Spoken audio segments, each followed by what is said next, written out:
Bismillahirrahmanirrahim.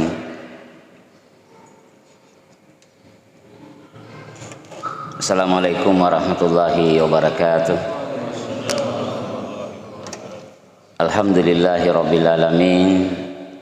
Wassalatu wassalamu ala Rasulillah wa ala alihi wa ashabihi ajmain wa man tabi'ahum bi ihsanin ila yaumiddin, amma ba'd. Faqala ta'ala fi kitabihil karim, a'udzu billahi minasyaitonir rajim. Faman kana yarju liqa'a rabbih falyamal amalan shalihan wa la yusyrik bi ibadati rabbih ahada. Bapak-bapak, ibu-ibu, jamaah subuh yang sama dimuliakan oleh Allah Subhanahu wa taala. Alhamdulillah, kita memuja dan mengagungkan Allah Subhanahu wa taala. Di subuh hari ini Allah Subhanahu wa taala masih memberikan kepada kita nikmatul iman, sehingga dengan nikmat iman inilah yang menggerakkan kita untuk datang salat berjamaah subuh di masjid. Jamaah yang sama dimuliakan oleh Allah Subhanahu wa taala.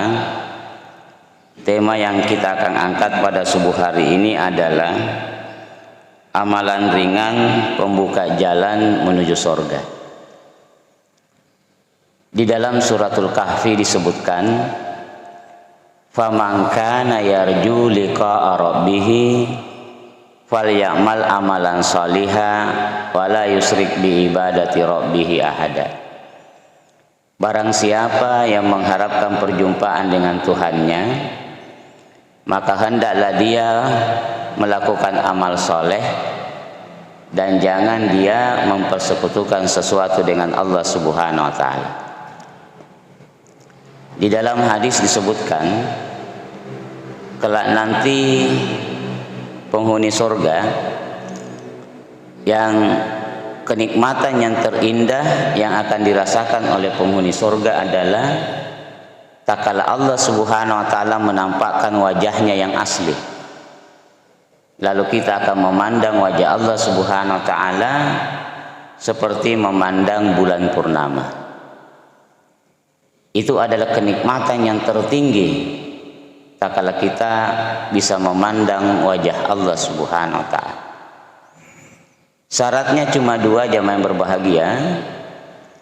Yang pertama adalah beramal soleh. Amal soleh yang dimaksud di sini adalah amalan yang sesuai dengan sunnah Rasulullah Muhammad sallallahu alaihi wasallam. Sebab syarat beramal ada dua. Yang pertama ikhlas karena Allah, yang kedua adalah mutaba'atul Rasul atau ikut contoh Nabiullah Muhammad sallallahu alaihi wasallam. Syarat yang kedua adalah jangan mempersekutukan sesuatu dengan Allah Subhanahu wa taala. Nah, jamaah yang berbahagia, Allah Subhanahu wa taala dan Rasulnya ini banyak menyebutkan tentang ganjaran surga. Demikian pula Allah Subhanahu wa taala dan Rasulnya mengancam dengan azab neraka. Apa tujuannya? Untuk memotivasi hambanya agar kemudian gemar beramal soleh dan menjauhi segala apa yang dilarang oleh Allah Subhanahu wa taala. Kita kembali jamaah sekalian bahwa syarat masuk surga, syarat untuk melihat wajah Allah ada dua. Yang pertama adalah beramal soleh, dan yang kedua adalah jangan mempersekutukan sesuatu dengan Allah Subhanahu wa taala. Oleh karena itu ada beberapa amalan ringan yang kita kerjakan yang memudahkan kita masuk ke dalam surga. Yang pertama, jamaah yang berbahagia, adalah berzikir kepada Allah Subhanahu wa taala.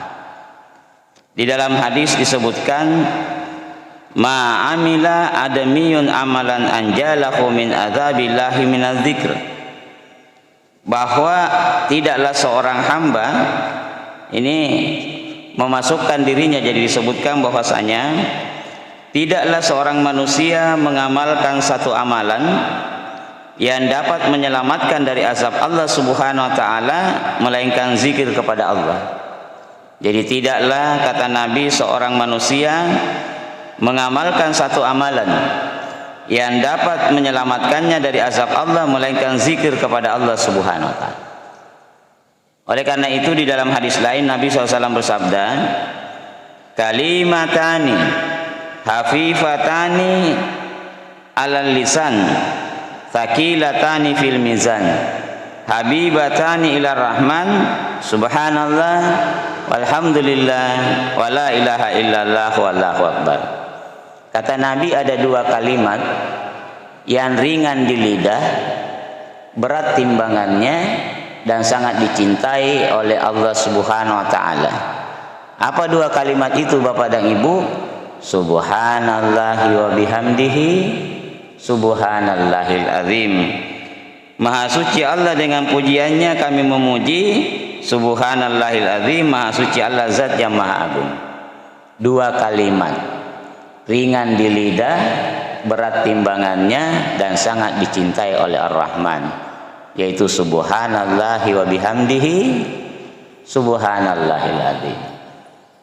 Saya yakin dan percaya Bapak dan Ibu pasti menghafal ini, sudah dihafal. Sisa kita membutuhkan keistiqomahan untuk suka membacanya. Jadi suatu ketika ada orang yang membaca kalimat ini, lalu malaikat datang menghadap kepada Allah. Malaikat berkata, ya Allah, ada kalimat yang diucapkan oleh hamba-Mu, saya tidak tahu bagaimana saya mencatatnya, begitu besar nilai pahalanya. Allah nanya, apa yang diucapkan? Padahal Allah tahu keadaan hambanya. Kata malaikat, dia mengucapkan subhanallahi wa bihamdihi subhanallahil azim. Zikir yang tidak terikat dengan waktu dan tempat. Sementara kita menyetir kendaraan, daripada kita diam, maka lisan kita senantiasa berucap subhanallahi wa bihamdihi subhanallahil azim. Kemudian jamaah yang berbahagia, yang kedua kata Nabi sallallahu alaihi wasallam, la an aqula subhanallah walhamdulillah wa la ilaha illallah wallahu akbar ahabbu ilayya mimma tala'at alaihi syams. Kata Nabi, saya membaca subhanallah walhamdulillah wa la ilaha illallah wallahu akbar, saya lebih menyukai daripada dunia beserta isinya. Jadi Nabi mengatakan, sungguh saya mengucapkan subhanallah walhamdulillah wa la ilaha illallah wallahu akbar, sungguh aku lebih cintai daripada dunia beserta isinya. Dan ini juga zikir kita hafal, tidak terikat dengan waktu dan tempat. Sambil kita berjalan, kita ngulang-ulangi zikir kita, subhanallah, alhamdulillah, wa la ilaha illallah wallahu akbar. Ibu-ibu sambil masak, daripada tangan goyang, lisan kita juga berucap subhanallah walhamdulillah wa la ilaha illallah wallahu akbar. Ini langkah pertama jalan mudah menuju surga. Yang kedua jamaah yang berbahagia adalah kata Nabi dalam sebuah hadis, ma min abdin muslim yaqulu hina yusbihu wa hina yumsi thalatha marrah. Tidaklah seorang muslim mengucapkan di pagi hari 3 kali, demikian pula di sore hari 3 kali, raditu billahi rabban wa bil islami dinan wa bi Muhammadin sallallahu alaihi wasallam nabiyan. Maka disebutkan lanjutan hadisnya, sebanyak 3 kali di pagi hari dan 3 kali di sore hari, melainkan merupakan hak bagi Allah untuk meridainya pada hari kiamat. Kalau Allah sudah ridha kepada kita, maka insya Allah Allah masukkan kita ke dalam surga. Jadi cukup kita konsisten membaca zikir ini setelah selesai salat subuh dan setelah selesai salat asar. Minimal paling lambat setelah selesai salat maghrib. Jadi setelah kita zikir, kita lanjutkan dengan zikir ini, raditu billahi rabban wa bil islami dinan wa bi Muhammadin sallallahu alaihi wasallam nabiyan. 3 kali di pagi hari dan 3 kali di sore hari. Dan kalimat ini jamaah yang berbahagia, saya yakin insya Allah Bapak dan Ibu sudah menghafalnya. Sisa dan membutuhkan konsisten untuk suka membacanya. Jadi kalau kita membaca di pagi hari 3 kali, kemudian antara pagi sampai malamnya kita meninggal dunia, maka Allah ridha kepada kita. Kita baca di sore harinya, lalu kita meninggal dunia antara sore sampai pagi harinya, maka Allah ridha kepada kita. Sementara disebutkan dalam sebuah hadis, barang siapa yang Allah hendaki kebaikan baginya, maka Allah Subhanahu wa ta'ala membuatnya dia beramal sebelum meninggal dunia. Kata sahabat, bagaimana caranya Allah memberikan dia, bagaimana caranya Allah membuat dia beramal ya Rasulullah? Kata Nabi sallallahu alaihi wasallam, Allah Subhanahu wa ta'ala memberikan taufik kepadanya untuk melakukan amal soleh sebelum dia meninggal dunia. Maka mari senantiasa kita mempersiapkan diri menghadapi kematian, jamaah sekalian. Karena kematian bukan karena sakit, bukan karena kecelakaan, bukan karena usia, bukan karena covid, tapi kematian tak kala memang sudah tiba ajal kita. Sehingga kadang kita dikagetkan, ada orang yang baru saja kita ketemu, tiba-tiba dia meninggal dunia.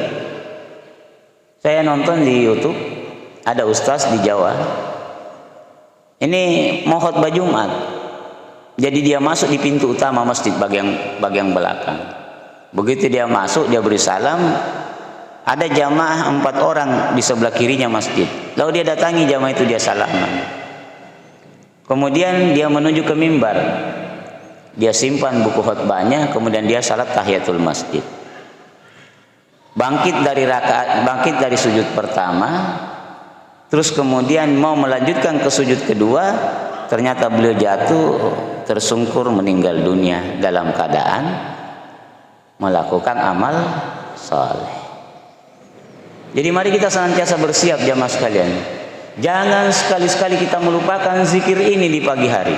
Raditu billahi rabban wa bil islami dinan wa bi Muhammadin sallallahu alaihi wasallam nabiyya. Saya yakin sekali lagi Bapak dan Ibu pasti menghafal kalimat ini.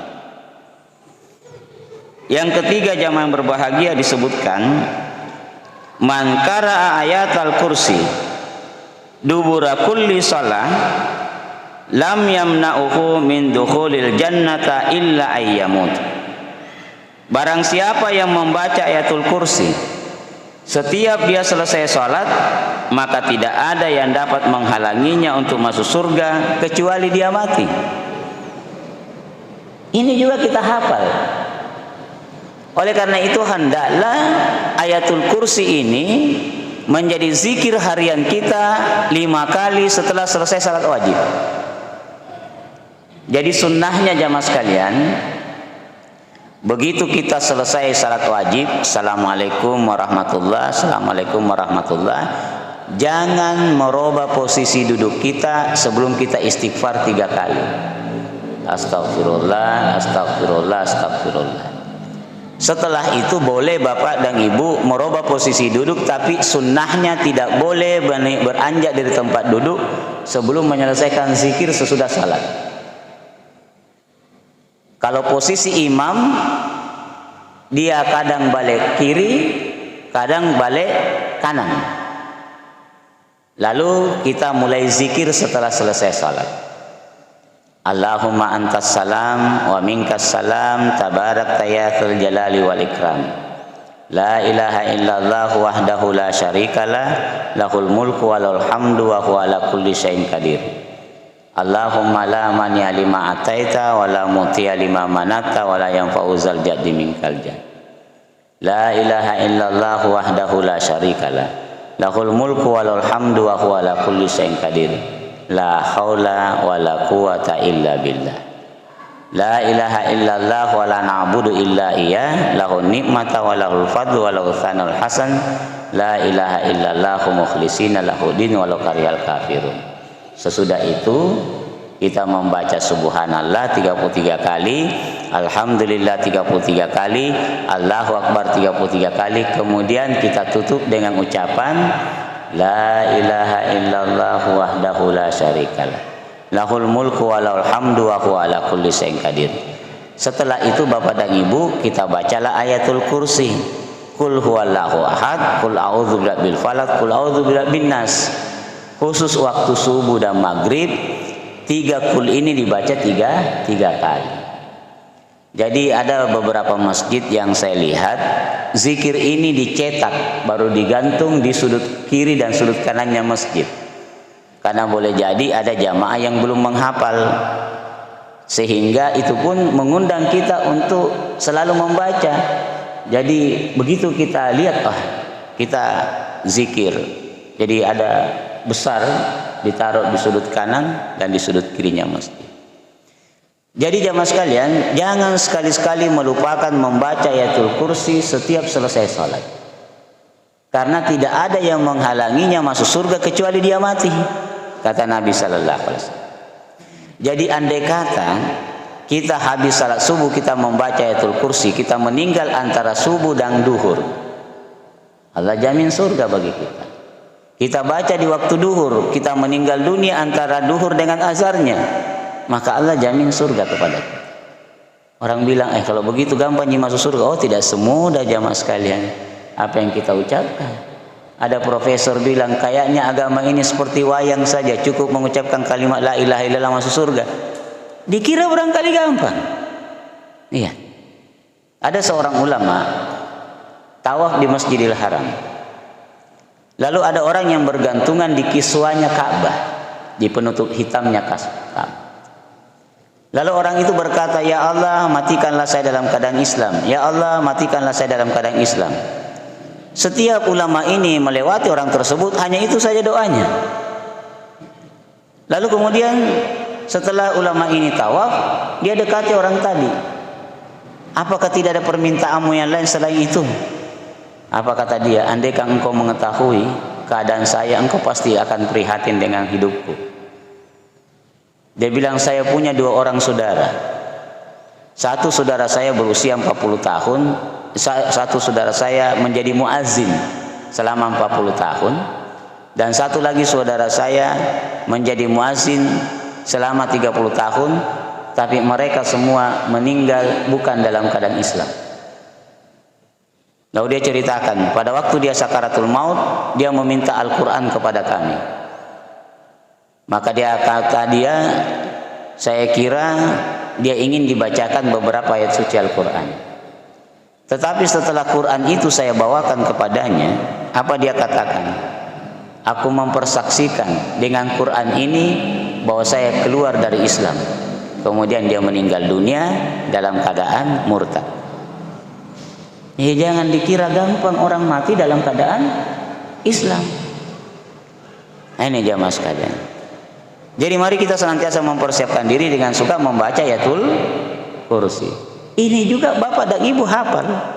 Sisa kita memang butuh program, ya, untuk senantiasa mengingat setelah kita selesai sholat 5 waktu. Yang keempat jamaah sekalian, jalan mudah menuju surga adalah berwudu lalu salat 2 rakaat. Dalam sebuah hadis disebutkan, tidaklah seorang muslim berwudu lalu dia baguskan wudunya, kemudian dia berdiri salat 2 rakaat dengan menghadapkan hatinya dan wajahnya pada kedua rakaat itu, melainkan surga wajib baginya, katanya. Cukup salat 2 rakaat sesudah wudu. Suatu ketika Nabi ketemu Bilal. Terus Nabi nanya, wahai Bilal, amalan apa yang kamu lakukan sehingga saya mendengarkan suara terompahmu, suara telapak kaki, suara sendalmu di sorga? Kata Bilal, tadi itu ya Rasulullah, setelah saya berwudu saya salat sunnah 2 rakaat. Dan ini juga enteng. Apatah lagi banyak hadis yang berhubungan dengan perkara wudu. Siapa yang bersuci dari rumahnya, kemudian dia berjalan kaki menuju ke masjid, setiap langkahnya dihitung 1 pahala, menghapuskan 1 dosa, dan kemudian Allah angkat 1 derajat dari setiap langkah. Jadi sunnahnya kalau kita salat berjamaah di masjid, kita berwudu memang di rumah. Apatah lagi salat subuh jamaah sekalian. Siapa yang bersuci di rumahnya kemudian dia berjalan kaki menuju masjid untuk melakukan salat subuh, kemudian dia berdiam diri menunggu waktu suruh, lalu dia salat 2 rakaat, maka pahalanya sama dengan haji dan umroh, sempurna. Oleh karena itu dibutuhkan sikap konsistensi setiap menghadapi waktu salat. Sebab ada kebiasaan kita yang mungkin harus dirubah jamaah sekalian. Termasuk saya ingatkan diri saya.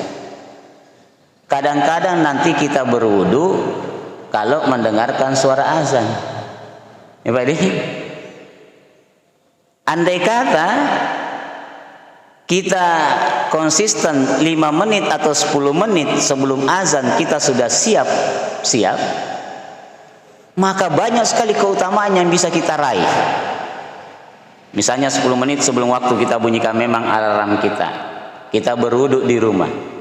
Setelah berwudu kita salat sunnah 2 rakaat salat wudu di rumah. Ya. Kita jalan kaki ke masjid. Ya, mungkin yang jauh naik kendaraan. Tiba di masjid kita masih bisa mendapatkan salat tahiyatul masjid. Setelah salat tahiyatul masjid kita menanti muazin azan. Begitu kemudian muazin azan kita ikuti perkataannya muazin. Setelah selesai azan kita berdoa.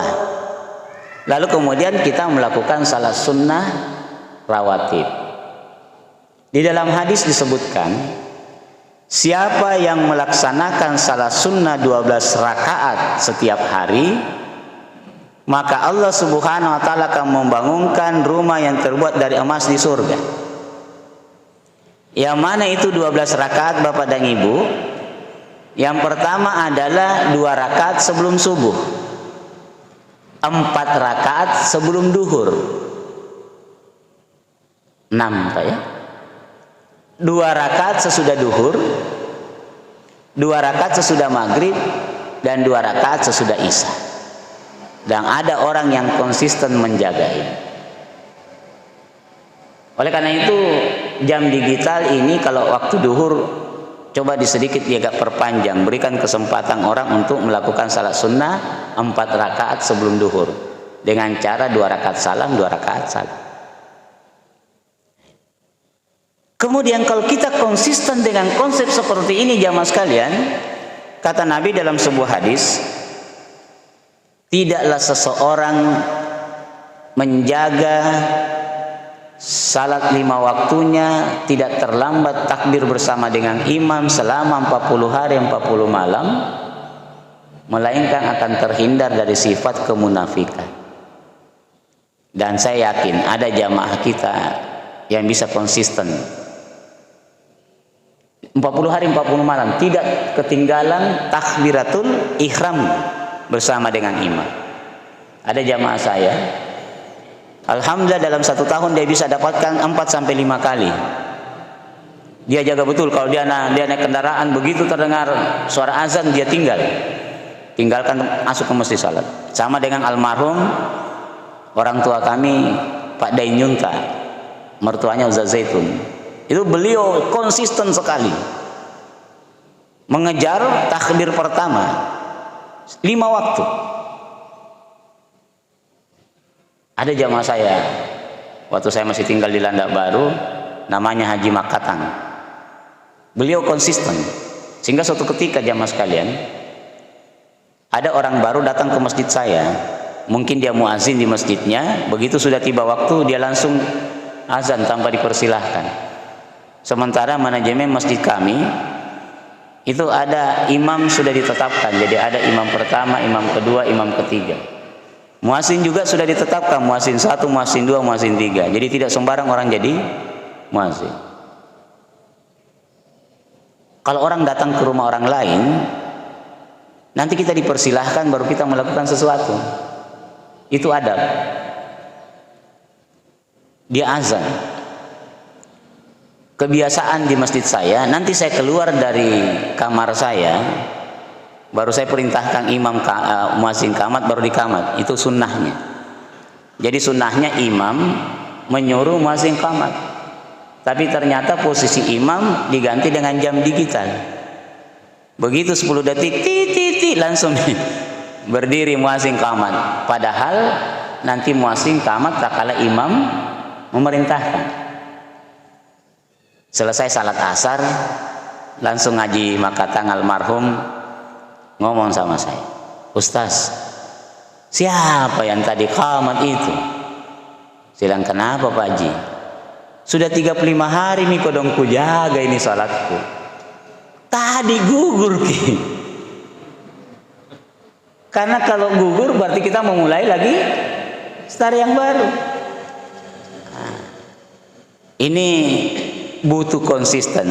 Dan subhanallah, di Borong Raya Baru dekat rumah saya, kebetulan saya dikasih kesempatan oleh pengurus masjid untuk isi taklim setiap asar kalau saya ada di tempat. Jadi saya ngisi taklim kajian fikih sunnah, mulai cara wudhu, cara mandi, tata cara salat, dan seterusnya. Ada jamaah saya subhanallah jauh rumahnya dari masjid, tetapi setiap saya mau keluar dan sering bertemu 10 menit konsisten sebelum waktu salat dia sudah berjalan ke masjid. Sampai hari ini subuh pun demikian. Kadang-kadang dia yang tunggu pengurus tukang kunci masjid. Ini dia konsisten sekali. Setelah saya menyampaikan hal ini, dia pun 10 tahun yang lalu dia sampai hari ini tetap konsisten. Bedanya dengan orang yang tinggal di dekat masjid. Orang yang tinggal di dekat masjid kebiasaannya, sebentar nanti kamat, bahkan nanti kamat baru kita lompat. Ya. Nah, ini jangan sekalian. Jadi berwudu. Apatah lagi ada doa khusus tak kala kita selesai berwudu. Kita membaca asyhadu alla ilaha illallah wa asyhadu anna muhammadan abduhu wa rasuluh. Siapa yang membaca itu maka Allah membukakan 8 pintu surga dan silahkan dari pintu mana saja dia masuk. Ini ringan, baik ringan. Kita paham dan kita sering lakukan. Ya, cuma butuh konsisten. Nah, selanjutnya jamaah yang berbahagia adalah pergi salat ke masjid. Disebutkan dalam sebuah hadis, berikanlah kabar gembira bagi orang yang berjalan dalam kegelapan menuju masjid. Mereka akan mendapatkan cahaya yang sempurna pada hari kiamat. Sebaik-baik salatnya laki-laki di masjid, dan sebaik-baik salatnya di masjid adalah saf yang paling depan. Sebaik-baik salatnya perempuan di rumahnya, dan sebaik-baik salat di rumahnya di dalam kamarnya, tetapi jangan dilarang kalau perempuan mau salat berjamaah di masjid. Oleh karena itu jamaah sekalian, kalau ada laki-laki yang lebih suka salat di rumah daripada salat di masjid, ini saya hanya meminjam perkataan Ustaz Bahtiar Nasir. Beliau katakan gini, kalau ada laki-laki yang lebih suka salat di rumah daripada salat di masjid, dia adalah laki-laki soleha. Karena hanya perempuan yang diperintahkan salat di rumah. Tetapi dalam kondisi Covid ini masih banyak saudara kita yang tetap menjaga, sehingga masih banyak yang salat di rumah. Apatah lagi jamaah sekalian, saya secara pribadi, istri saya sangat ketat. Saya kalau setiap keluar rumah harus mandi dulu baru masuk rumah. Kebetulan ada kamar mandi di luar rumah. Jadi pakaian yang sudah keluar ini itu tidak boleh masuk rumah. Ya, saya gantung di teras dan di kamar depan saya. Baru saya laundry. Jadi 4 kali saya keluar rumah, 4 kali saya mandi. Jadi saya sebentar pulang salat subuh sudah disediakan air panas oleh anak saya mandi. Sebentar lagi keluar mandi lagi. Habis salat tarawih mandi lagi. Hanya dengan cara itulah kita bisa melawan virus ini. Ya, jadi dia sangat konsisten. Anak saya yang perempuan itu, istri saya dengan 3 anak saya yang perempuan jamaah sekalian, selama masa Covid tidak pernah keluar rumah, tidak pernah dia injak depan pintu rumah. Ya, ada anak saya 1 orang sampai hari ini karena memang aktivitasnya tidak ada. Kalau anak saya yang kuliah karena sementara nyusun skripsi, anak saya yang keempat kelas 3 SMA, itu saya yang keluar sama uminya kalau terpaksa sekali. Anak saya laki-laki terpaksa saya buatkan kamar di luar rumah, dan belum sampai hari ini belum pernah masuk rumah. Sudah 2 tahun tidak pernah masuk rumah. Ya, karena itulah cara kita mengatasi. Artinya sudah ditahu bagaimana tingkat penyebarannya, maka bisa kita memaksimalkan usaha. Kemudian selanjutnya jamaah yang berbahagia adalah man salaka tariqan yaltamisu fihi ilman sakhalallahu tariqan ilal jannah. Jadi barang siapa yang menempuh jalan untuk menuntut ilmu, maka Allah akan berikan surga. Jadi ini jamaah sekalian, jadi salah satu jalan untuk menuju surga adalah barang siapa yang menempuh suatu jalan untuk mencari ilmu, maka Allah akan mudahkan baginya jalan menuju surga. Subhanallah. Setiap subuh di masjid kita ada taklim, ada majelis ilmu. Kalau bapak berniat dari rumah, setelah selesai salat subuh kemudian kita duduk-duduk untuk mendengarkan ilmu, maka ini yang dimaksud dalam hadis tadi. Siapa yang menempuh jalan untuk mencari ilmu, maka Allah mudahkan baginya jalan menuju surga. Maka setiap subuh kita niatkan datang ke masjid Cengho, di samping salat subuh kita niat untuk belajar. Maka kita berada di jalan fisabilillah. Dan apabila kita mati, maka kita mati dalam fisabilillah. Kemudian kata Nabi, siapa yang mau bahagia dunianya hendaklah dengan ilmu, dan siapa yang mau bahagia akhiratnya hendaklah dengan ilmu. Dan siapa yang mau bahagia dua-duanya hendaklah dengan ilmu. Belum lagi orang yang berilmu, kata dalam Al-Qur'an disebutkan yarfa'illahu alladhina amanu minkum walladhina utul ilma darajat. Allah akan mengangkat derajat orang-orang yang beriman dan berilmu pengetahuan beberapa derajat. Seorang ulama pernah saya mendengarkan penjelasan langsung dari ulama dari Saudi. Beliau berkata, jangankan manusia, binatang pun kalau berilmu Allah akan angkat derajat. Lalu dia kasih contoh, ada 2 ekor anjing. Satu anjing diajar berburu, satu anjing tidak diajar berburu. Anjing diajar berburu dilepas dengan ucapan bismillah, lalu dia gigit binatang buruannya kemudian mati, halal dagingnya dimakan. Sementara anjing tetangga kita yang tidak pernah diajar berburu, dia gigit ayam kita mati, maka haram dimakan. Jadi jangankan manusia yang berilmu, binatang pun kalau berilmu Allah akan angkat derajatnya. Selanjutnya jamaah sekalian adalah menyingkirkan gangguan dari jalan. Disebutkan, sungguh aku melihat seorang laki-laki mondar-mandir di dalam surga dikarenakan sebuah pohon yang dia tebang dari tengah jalan yang selalu mengganggu manusia. Cukup menyingkirkan duri di jalanan. Kata Nabi, barang siapa yang menyingkirkan duri dari jalan, Allah akan ampunkan dosanya, Allah akan masukkan dia ke dalam surga.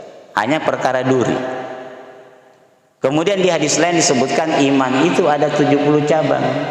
Yang tertinggi adalah mengucapkan kalimat la ilaha illallah, dan yang paling rendah adalah menyingkirkan duri dari jalan.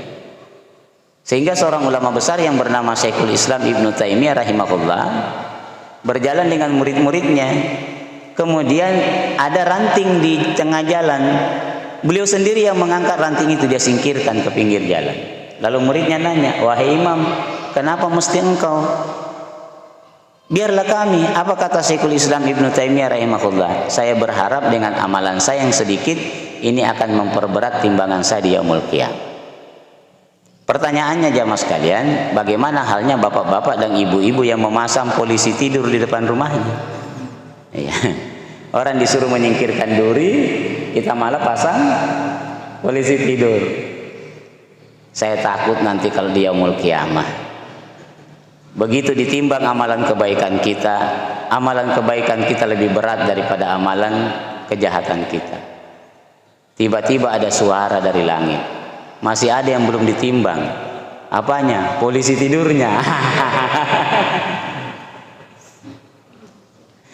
Kebetulan di masjid dekat rumah Pak, itu di samping masjid ada polisi tidur. Selesai saya ceramah waktu asar, ada haji yang punya rumah itu, yang punya polisi tidur. Begitu menjelang maghrib, saya keluar untuk isi taklim. Kulihat kina betel gitu polisi tidurnya. Saya mampir. Saya bilang, kenapa di betel Pak Haji?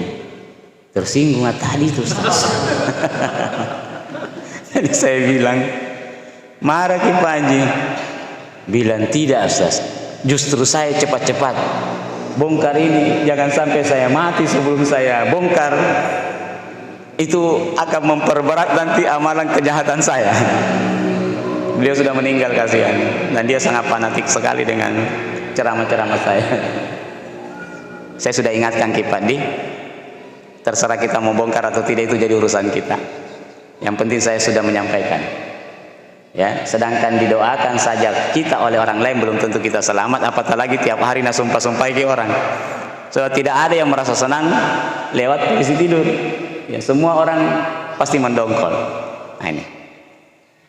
Kemudian jamaah yang berbahagia adalah selanjutnya meninggalkan debat. Jadi kata Nabi, aku jamin dasar surga bagi orang yang meninggalkan debat, sekalipun dia berada pada posisi yang benar.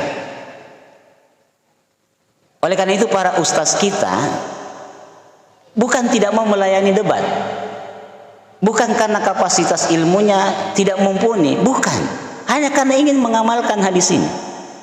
Barang siapa yang meninggalkan debat, maka Allah jamin dasar surga baginya, sekalipun dia berada pada posisi yang benar.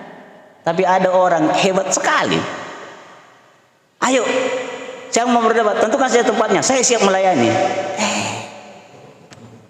Terlalu sombong, Pak. Ini karena tidak paham akan ajaran agama ini. Iya.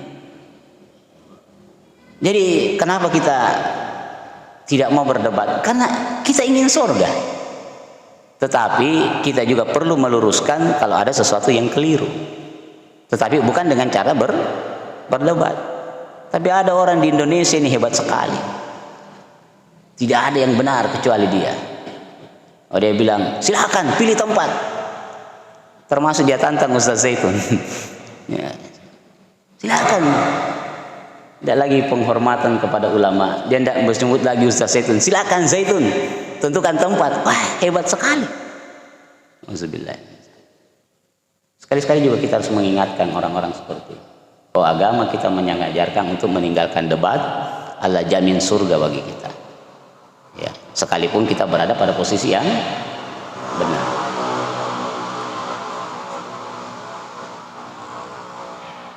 Saya kira ini jamaah sekalian, karena sudah masuk waktu suruk dan mungkin ada diskusi. Silakan kalau ada yang. Jadi jamaah sekalian, waktu suruk sekarang jam 6. Itu jam 6 waktu terbit matahari, Pak. Jadi kita dilarang salat di 3 waktu. Pas terbitnya matahari, pas matahari di tengah-tengah, dan pas matahari terbenam.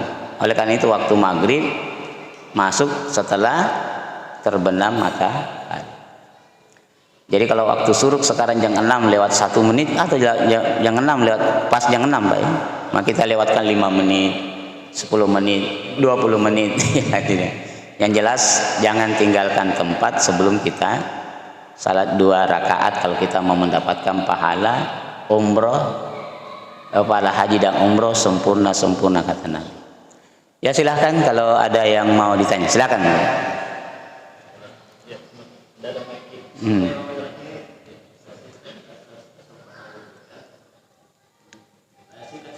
Ya. Ya. Saya pernah mendengar tentang bahwa salah satu hukum adalah membasuh sebagian kepala. Ya. Karena masuk baturas ya. Ya. Orang itu menjelaskan bahwa sekurang-kurangnya 3 helai rambut. Yang dimaksud dengan helai rambutnya adalah mulai ujung akar sampai ujung rambut. Ya. Makanya katanya kalau perempuan Ustaz, dia harus gunting itu bagian segini. Dia harus basah mulai dari ujung bawah sampai Ujung rambutnya, ya. jadi saya nggak sambil ini Ustaz. Jadi saya kalau begitu saya begini Ustaz, supaya basah dari Ya. ujung bawah sampai ujung rambut. Ya. Jadi kalau saya berpikirnya kalau saya begini Ustaz, bisa jadi ada yang tidak basah dari satu helai itu Ustaz. Ya. Ya, dalam membasuh rambut dalam fikih sunnah ada 3 model. Ada 3 model. Jadi Nabi hanya Kalau Nabi pakai sorban dan dia tidak membuka sorban, kemudian Nabi hanya membasuh di atas sorban. Ya. Kalau seperti itu penjelasannya, dari mana dia dapatkan dasar dalil? Sebab agama ini adini wal akal, tapi jangan diakal-akali. Jadi kalau ada orang yang berwudu, jamaah sekalian, dia hanya seperti ini, kan biasanya keliru itu. Imam Syafi'i berkata, yang penting basah rambut. Yang pertama. Tetapi dari kebanyakan dalil tentang berwudu, paling banyak diriwayatkan tata cara wudu itu adalah ngambil air, kemudian digosok, dibasuh dari depan sampai ke belakang, terus kemudian kembali ke depan, langsung telinga dengan cara telunjuk masuk ke dalam, ini digosok bagian dalam, kemudian ibu jari menggosok bagian di luar 1 kali. Kalau yang lain 3 kali, tetapi khusus untuk membasuh kepala dan paling banyak periwayat hadisnya itu tadi, diangkat satu gini, kemudian ke depan, lalu digosok. Jadi agama ini mudah, jangan dipersulit. Sebab kalau harus sampai akar satu helai, itu penjelasan, itu akal-akalan. Sebab Nabi pernah pakai sorban, kemudian Nabi hanya membasuh di atas sorban. Kalau begitu tidak sah wudunya Nabi. Kadang-kadang ada orang terlalu cerdas. Ya. Jadi seperti itu. Jadi kita ini agama itu berdasarkan dengan dalil. Saya kira begitu. Oke. Silakan. Assalamualaikum warahmatullahi wabarakatuh. Waalaikumsalam warahmatullahi wabarakatuh. Tadi ada hadis yang mengatakan bahwa barang siapa yang ke masjid kemudian tidak pada saat sebelum azan dia sudah, artinya tidak meninggalkan salat jamaah di masjid dalam waktu 40 hari, Ya. maka dia akan Terhindar dari sifat kemunafikan. munafik. Kami Ustaz di rumah itu biasanya maghrib itu biasanya di rumah salat jamaah, Ya. di luar biasanya di masjid. Apakah itu juga termasuk Ustaz misalnya? Ya. Jadi yang dimaksud di situ salat di masjid. Ya, termasuk di masjid, bukan di rumah. Jadi yang dimaksud salat di masjid. Jadi alhamdulillah Ustaz Muhammad Ikhwan Abdul Jalil itu beliau mulai belajar konsisten. Jadi kalau kami pertemuan, yang penting ada di sekitar masjid. Ya, kadang-kadang kita salat di tempat pertemuan, beliau cari masjid. Kalau masih dapat, karena itu hadisnya di masjid salat berjamaah. Gitu. Sama dengan salat suruh. Ada ibu nanya sama saya, Ustaz, bisakah saya setelah selesai salat subuh di rumah saya menanti waktu suruh kemudian saya salat? Dalilnya di masjid, bukan di rumah. Saya kira gitu kan. Ya baik, silakan kalau ada. Ya, silakan. Waalaikumsalam warahmatullahi wabarakatuh.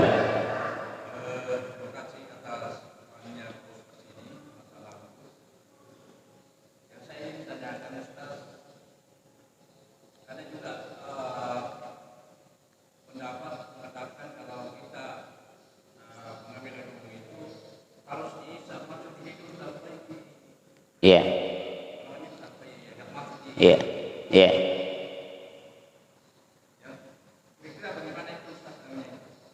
Iya.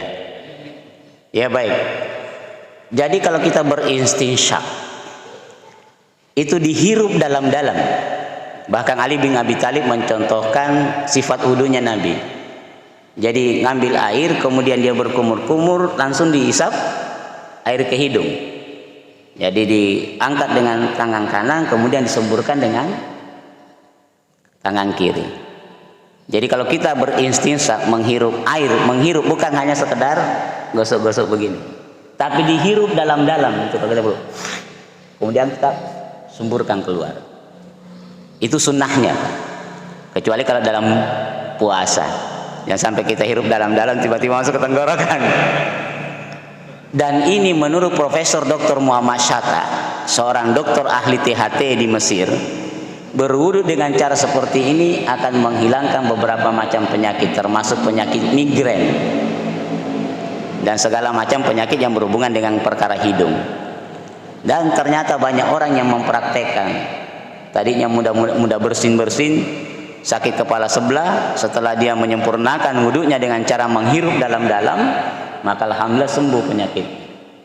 Apatah lagi waktu subuh. Oh, enak sekali itu kalau kita beristinsaq waktu seperti ada batu karang yang pecah di kepala kita. Jadi itu sunnahnya memang seperti itu, Pak, beristinsaq. Iya, saya kira demikian. Silakan kalau ada lagi, silakan. Silakan. Ya. Ya. Kadang pada saat berjamaah, terutama untuk sholat yang disihirkan bacanya, Pak. Ya. Kadang imam itu membaca Al-Fatihahnya kadang terlalu cepat, sehingga kadang pada saat itu baru membaca ia kena berdua ia kena selain. Ya. Imamnya sudah ruku. Ya. Terus kalau saya maksudnya mempercepat bacaan Al-Fatihah saya, takutnya nanti bacanya salah. Ya. Terus diperlambat malah ketinggalan membaca Al-Fatihah, itu kira-kira gimana, Pak? Ya, baik. Jadi imam itu diangkat untuk diikuti. Kalau dia ruku maka rukulah, kalau sujud maka sujud. Jadi begitu kita di rakaat ketiga itu biasa kalau salat duhur, biasa baru kita sebut Maliki Yaumiddin, imam sudah ruku, maka langsung saja ruku. Tidak usah kita menanti menyelesaikan membaca surah Al-Fatihah. Sebab kalau kita selesaikan baca surah Al-Fatihah, imamnya sudah bangkit dari ruku, kita baru sujud, berarti tidak ikut imam. Yang kedua, kadang ada orang memanfaatkan momen sujud terakhir untuk berdoa. Karena memang kata Nabi, barang siapa yang berdoa di dalam sujudnya, maka tidak ada antaranya dengan Allah Subhanahu wa taala. Sehingga pada waktu salat berjamaah, imam sudah bangkit dari sujud, dia masih tetap sujud berdoa. Ini sama dengan tidak mengikuti imam. Kalau mau berdoa dalam sujud, berdoalah di salat sunnah. Ya, jadi seperti itu. Jadi biar kita mulai misalnya Allahu Akbar, alhamdulillahirabbil alamin. Imam sudah ruku, kita ruku. Tapi saya tidak tahu bagaimana caranya membaca surah Al-Fatihah. Karena kata Aisyah radhiyallahu anha, tak kala ditanya bagaimana caranya Nabi membaca surah Al-Fatihah, Aisyah menjawab, bacaan Nabi satu ayat satu nafas. Alhamdulillahirabbil alamin, Ar-Rahmanir Rahim. Tapi kita ini satu surah satu nafas.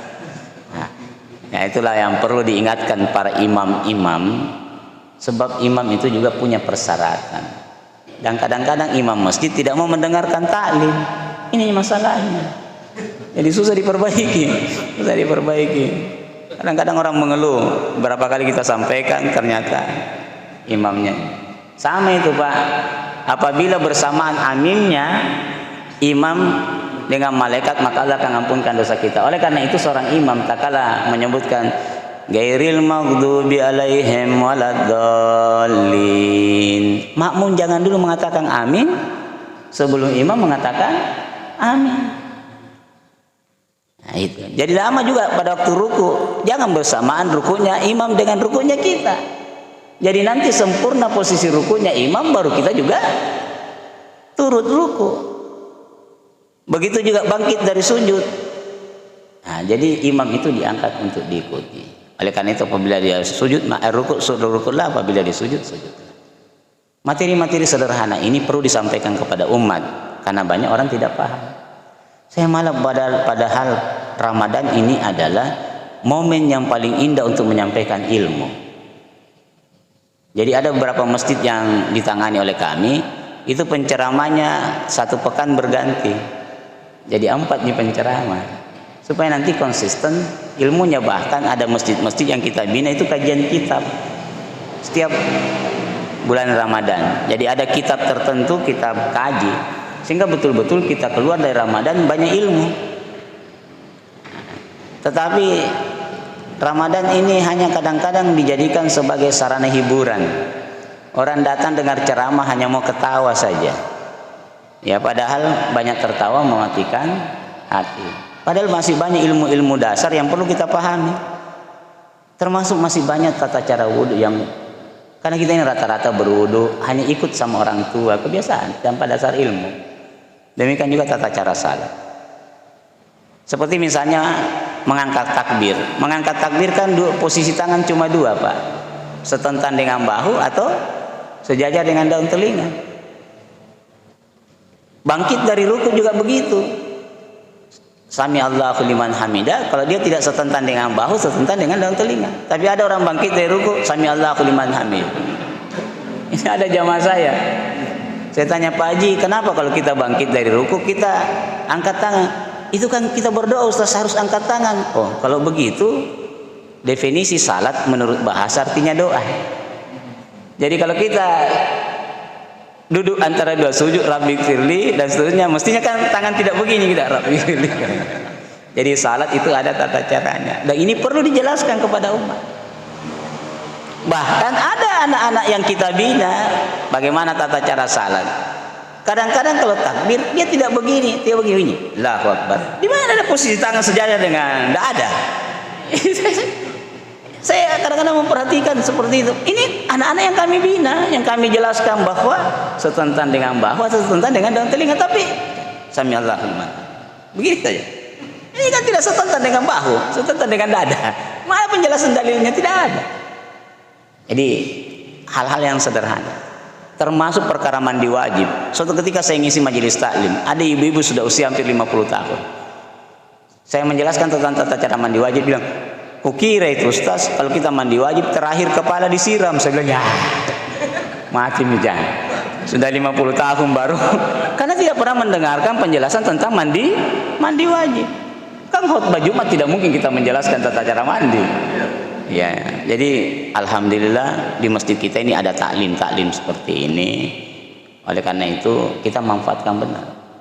Jadi saya berharap masjid-masjid yang dibina itu bukan hanya khutbah Jumatnya saja, usahakan ada taklim. Sebab kalau ada taklim kita bisa mudah bertanya dan bisa mengembangkan materi-materi yang ada. Jadi alhamdulillah saya sebelum Covid ini setiap selesai salat asar saya isi taklim 10 menit di masjid dekat rumah, tapi saya pakai kitab fikih sunnah. Sudah selesai sampai bab jilid 6 karena ada 14 jilid. Jadi sudah jelaskan tentang bab pernikahan, dan itu penting. Bab pernikahan penting sebab banyak sekali orang yang sekarang menikah begitu bertengkar langsung saya ceraikan kamu. Saya ceraikan kamu. Padahal kata-kata itu main-mainnya dianggap benar, marah pun dianggap benar. Sampai 7 kali dia katakan sama istrinya, saya ceraikan kamu, masih tetap bersama dengan istrinya. Iya. Padahal tak kali dia katakan saya ceraikan kamu, sudah jatuhlah talak sat.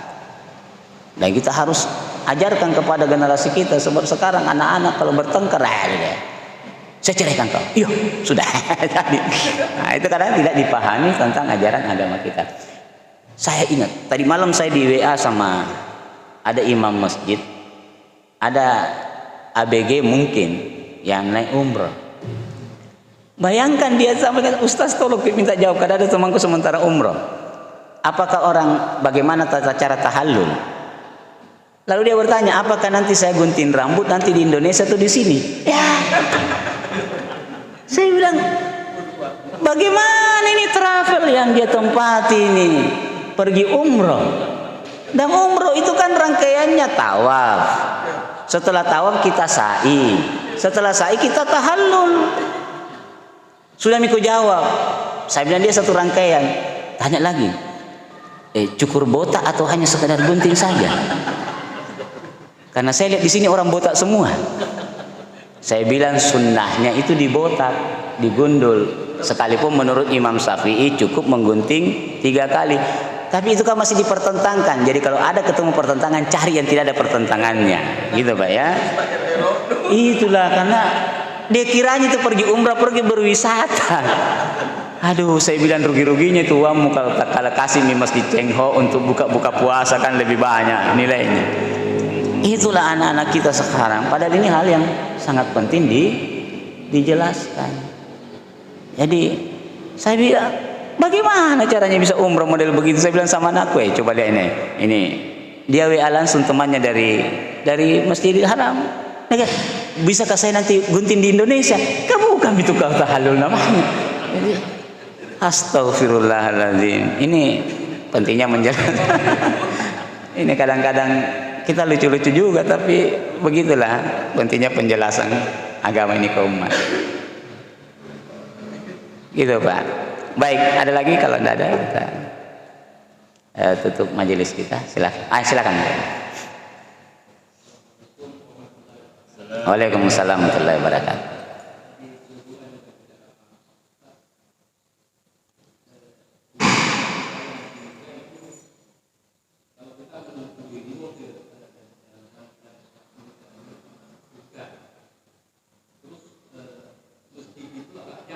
Ya.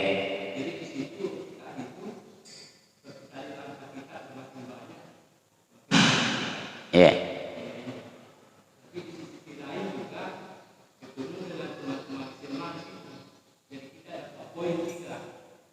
Iya. Iya. Jadi itulah manfaat silaturahim. Silaturahim itu memperpanjang umur dan mempermurah rezeki. Jadi salah satu keutamaan silaturahim. Jadi kita berjalan ke suatu tempat, ada suatu ketika ada orang berjalan ke pinggiran kota Madinah, terus dicegat oleh malaikat. Dalam malaikat beroban, terus tanya, kau kemana? Mau ke kunjungi saudara saya. Apa ada kepentinganmu? Tidak ada, hanya sekedar mau silaturahim. Jadi enak kita ketemu-ketemu Pak. Apalagi kita di kota Makassar ini kan kita sibuk. Satu-satunya jalan yang bisa mempertemukan kita di masjid. Itulah enaknya kalau kita ikut taklim. Hanya saja begini, kalau jauh rumah kita dari masjid, kemudian kita mau konsisten mengamalkan hadis, siapa yang berjalan kaki dari rumahnya menuju ke masjid, ana balas sih Pak. Jadi terus ada yang mengatakan setiap putaran ban motor itu dihitung satu pahala. Tidak ada dasarnya, tidak ada dasarnya. Yang ada adalah langkah. Tapi ada kaidah umum, siapa yang menuju masjid, ya, siapa menuju masjid, entah dia berkendaraan atau dia jalan kaki. Jadi seperti itu. Jadi ini indahnya kalau kita rajin-rajin datang menuntut ilmu. Memang begitu, kadang-kadang kita ketemu dengan teman-teman lama tanpa disadari. Alhamdulillah. Jadi banyak sekali keuntungan. Iya, saya kira baik jamaah sekalian, tidak ada lagi. Tidak ada lagi pertanyaan, kita tutup ya. Tidak ada lagi, insyaallah. Baik, kita tutup majelis kita dengan sama-sama istighfar kepada Allah Subhanahu wa taala. Subhanakallahumma bihamdika asyhadu an la ilaha illa anta astaghfiruka wa atubu ilaik. Wassalamualaikum warahmatullahi wabarakatuh. Dipersembahkan oleh Yayasan Haji Muhammad Cengho Sulsel dan Takmir Masjid Muhammad Cengho Goa.